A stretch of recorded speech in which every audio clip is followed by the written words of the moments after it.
नमस्कार दोस्तों, आप सभी का स्वागत है ऋतवान स्टूडियो में। ये स्टोरी उत्तर प्रदेश की है। यह बात 2014 की है। उत्तर प्रदेश के बिजनौर जिले के स्योहारा कस्बे का रहने वाला सुधाकर वर्मा मुरादाबाद के एक इंटर कॉलेज में लेक्चरर था। मुरादाबाद में कमरा लेकर रहने के बजाय वह घर से ही रोजाना अपनी ड्यूटी पर जाता था। सुधाकर वर्मा की पत्नी बीना वर्मा ने अंग्रेजी विषय से MA किया था। सुधाकर वर्मा से शादी हो जाने के बाद बीना वर्मा बहुत खुश थी, क्योंकि वह कॉलेज में पढ़ता था। बीना वर्मा चाहती थी कि वह गांव के माहौल से निकलकर पति के साथ मुरादाबाद शहर में रहे, मगर सुधाकर अपने घर वालों से उसे अलग नहीं करना चाहता था। इसी बीच बीना वर्मा एक लड़के की मां भी बन गई। इस लड़के का नाम स्पर्श वर्मा रखा गया। जब वह 7 साल का हो गया तो बीना वर्मा पति से मुरादाबाद में रहने की जिद करने लगी। उसी दौरान सुधाकर ने मुरादाबाद के लाइन पार इलाके में पुतली घर रोड पर एक कमरा किराए पर ले लिया और वहीं पर रहने लगा। इसी बीच 22 जनवरी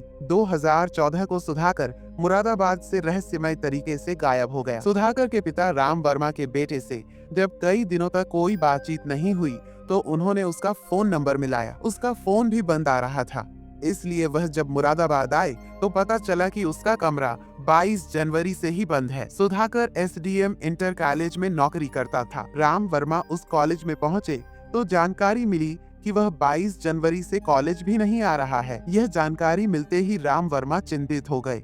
उन्होंने अपनी सभी रिश्तेदारियों में फोन करके बेटे के बारे में जानकारी जुटाने की कोशिश की, लेकिन कहीं से भी कोई खबर नहीं मिली।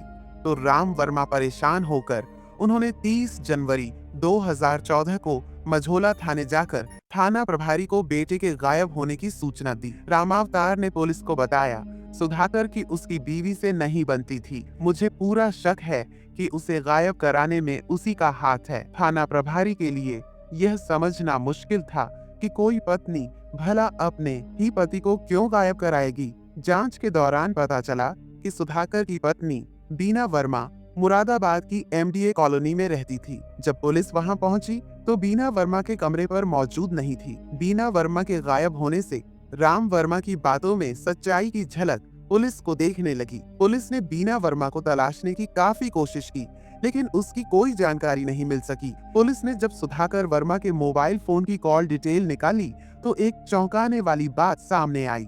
सुधाकर वर्मा की आखिरी बातचीत बीना वर्मा से ही हुई थी। इसके अलावा उसकी लोकेशन भी आखिरी बार मुरादाबाद के आसपास ही ट्रेस हुई थी। अब पुलिस का शक और गहरा हो गया। बीना वर्मा का अचानक गायब हो जाना और सुधाकर वर्मा का भी कोई सुराग न लगना, दोनों घटनाएं एक दूसरे से जुड़ी हुई नजर आ रही थी। पुलिस ने बीना वर्मा के जान पहचान वालों से भी पूछताछ शुरू कर दी, लेकिन हर जगह से बस यही जवाब मिला कि बीना वर्मा कुछ दिनों से नजर नहीं आ रही है। इस बीच राम वर्मा और उनका परिवार थाने के चक्कर काटते रहे, उम्मीद लगाए बैठे हैं कि कब कोई खबर मिलेगी। सुधाकर वर्मा के मोबाइल की कॉल डिटेल्स जांचने पर पता चला कि 22 जनवरी को उसके मोबाइल पर एक और नंबर से कॉल आई थी। यह नंबर विजयपाल नाम के आदमी का था, जो तहसील मंडी धनौरा के सीकर खेड़ा गांव का रहने वाला था।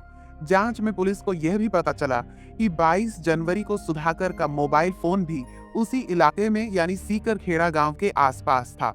इससे साफ हो गया कि उस दिन सुधाकर वर्मा और विजयपाल साथ थे। इस जानकारी के बाद विजयपाल इस मामले की जांच में एक महत्वपूर्ण कड़ी बन गया। थाना प्रभारी ने तुरंत एक पुलिस टीम को विजयपाल के गांव सीकर खेड़ा भेजा। विजयपाल घर पर ही मिल गया।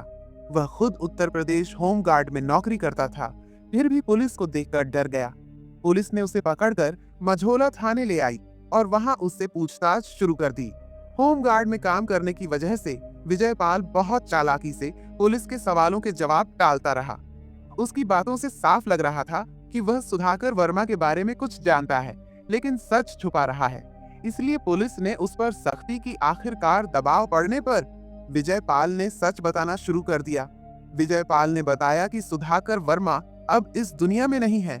उसने अपने साथियों के साथ मिलकर सुधाकर की हत्या कर दी थी।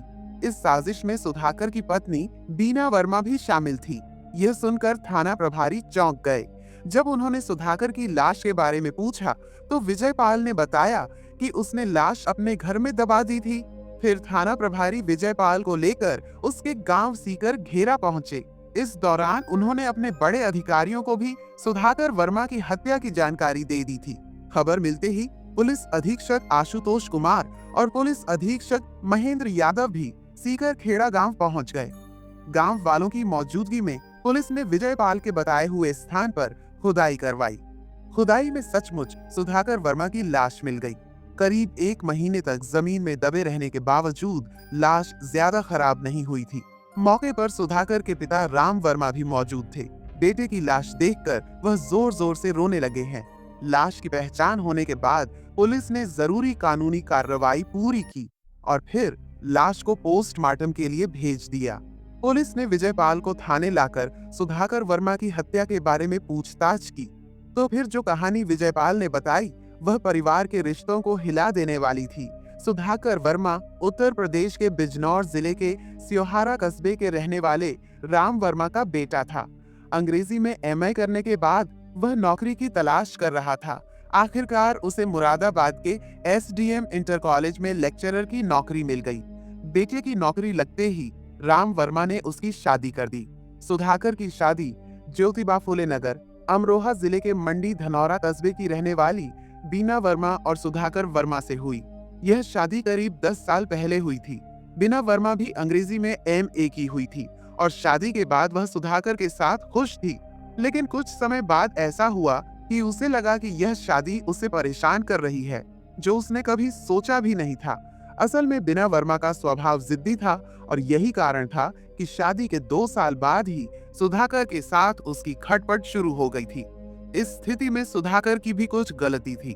बात यह थी कि मुरादाबाद में इंटर कॉलेज में नौकरी लगने के बाद सुधाकर वर्मा कुछ समय तक गांव से ही ड्यूटी पर जाता रहा, लेकिन बाद में उसने मुरादाबाद के पुतली घर रोड पर एक किराए का कमरा ले लिया।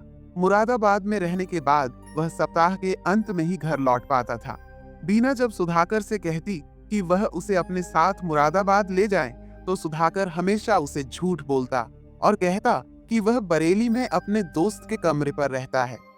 यह बात बीना को समझ में नहीं आती थी, क्योंकि मुरादाबाद से बरेली काफी दूर था और वह यह सोचने लगी थी कि अगर वह बरेली में रहता है तो उसे अपनी पत्नी को साथ क्यों नहीं रखना चाहता। बीना वर्मा को यह समझ में नहीं आता था कि सुधाकर उसे अपने साथ क्यों नहीं ले जाता, जबकि उसे गांव में ही क्यों रखना चाहता था।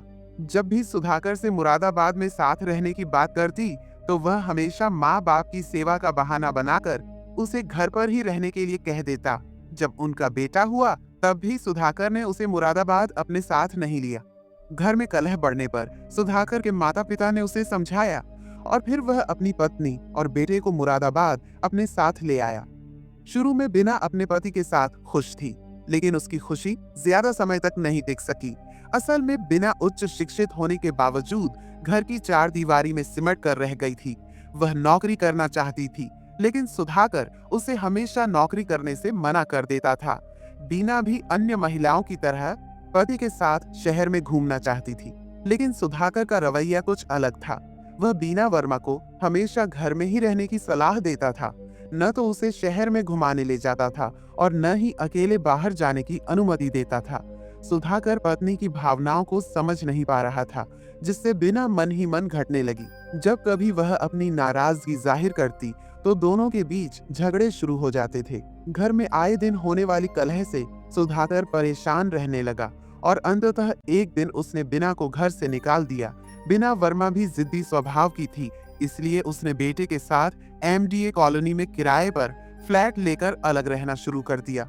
उसने अपने बेटे का दाखिला एक कॉन्वेंट स्कूल में करवा दिया था और पढ़ाई का खर्चा और फ्लाइट का किराया उसकी माँ उषा वर्मा देती थी। उषा वर्मा बीना को पैसे देने के लिए अपने एक हनु उपाध्याय को भेजती थी। उपाध्याय ने बीना और सुधाकर के बीच के रिश्तों में और भी तनाव बढ़ा दिया था। हनु उपाध्याय राजस्थान के अलवर जिले के रोजी ध्यान गांव का रहने वाला था और वह पिछले 10 सालों से मंडी धनौरा के एक मंदिर में पुजारी के रूप में काम कर रहा था। पुजारी होने के कारण हनु उपाध्याय का कस्बे में बहुत सम्मान था और उषा वर्मा के घर में वह पूजा पाठ हवन कथा आदि करता था। पिछले 8 सालों से हनु उपाध्याय का उषा के घर आना जाना था और बीना वर्मा ने उसे अपना मुंह बोला भाई बना रखा था।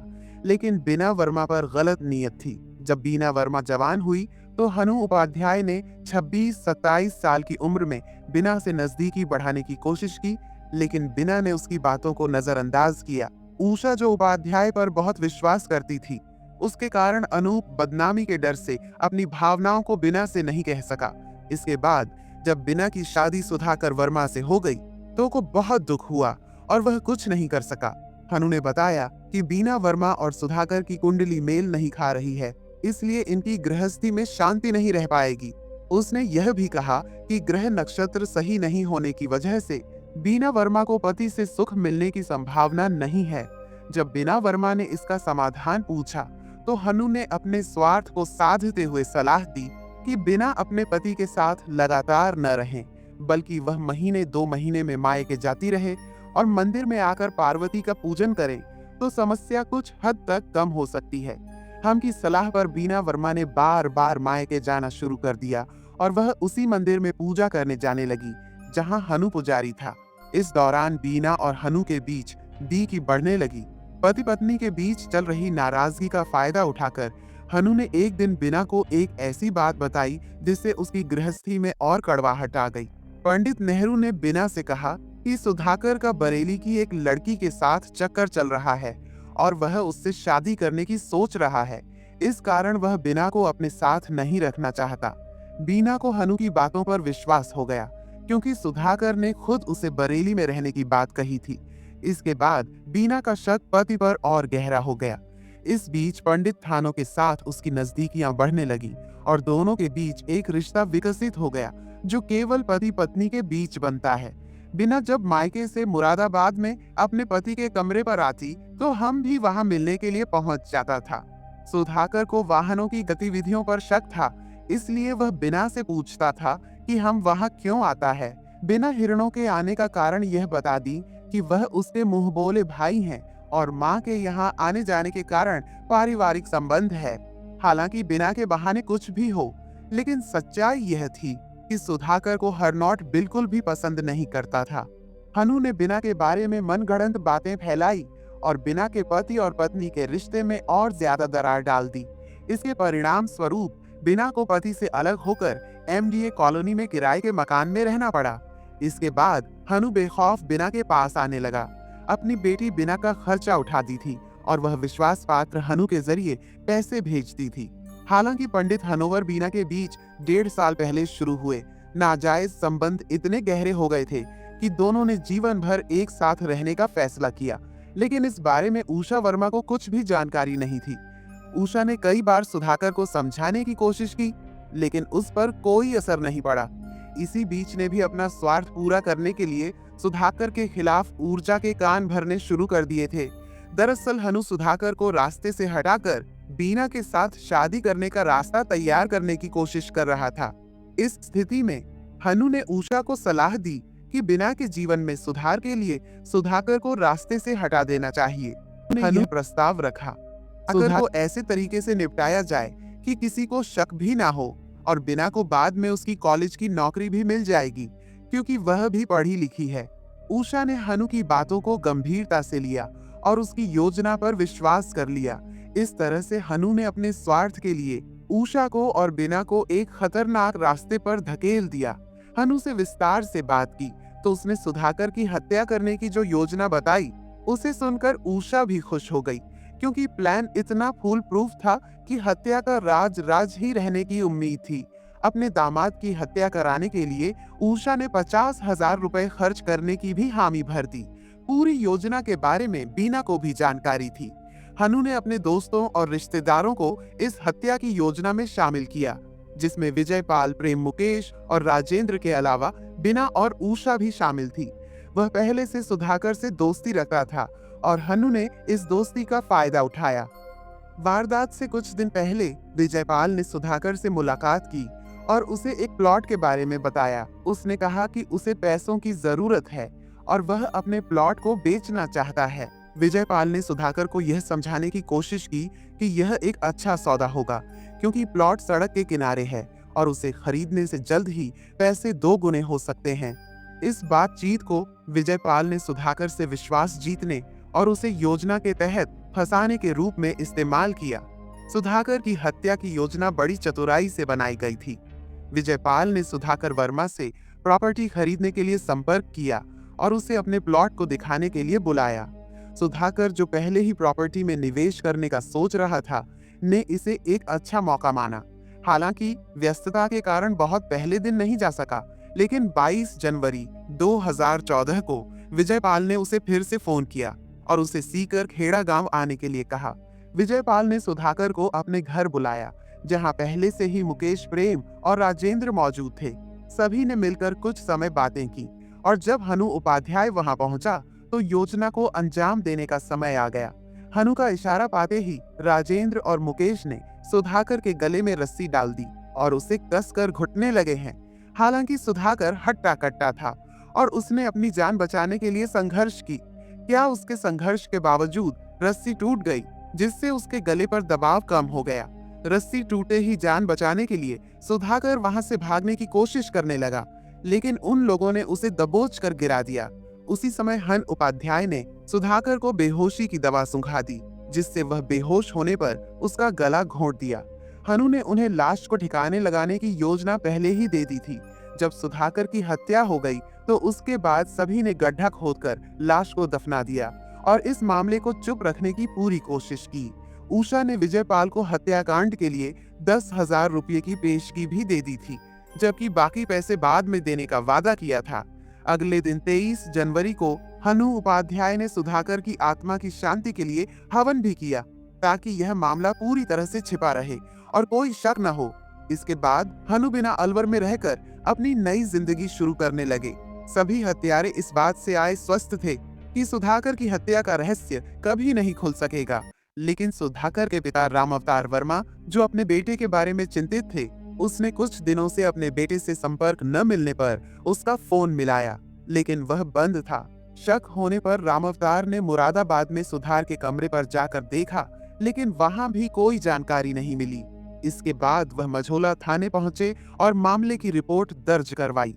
फिर फोन के सहारे मझोला थाने की पुलिस अभियुक्तों तक पहुंच ही गई। 20 मार्च 2014 को राजेंद्र को मंडी धनौरा से गिरफ्तार किया गया और उनसे पूछताछ के बाद उन्हें न्यायालय में पेश कर जेल भेज दिया गया। हालांकि बाकी 5 अभियुक्तों की तलाश में पुलिस को सफलता नहीं मिल रही थी।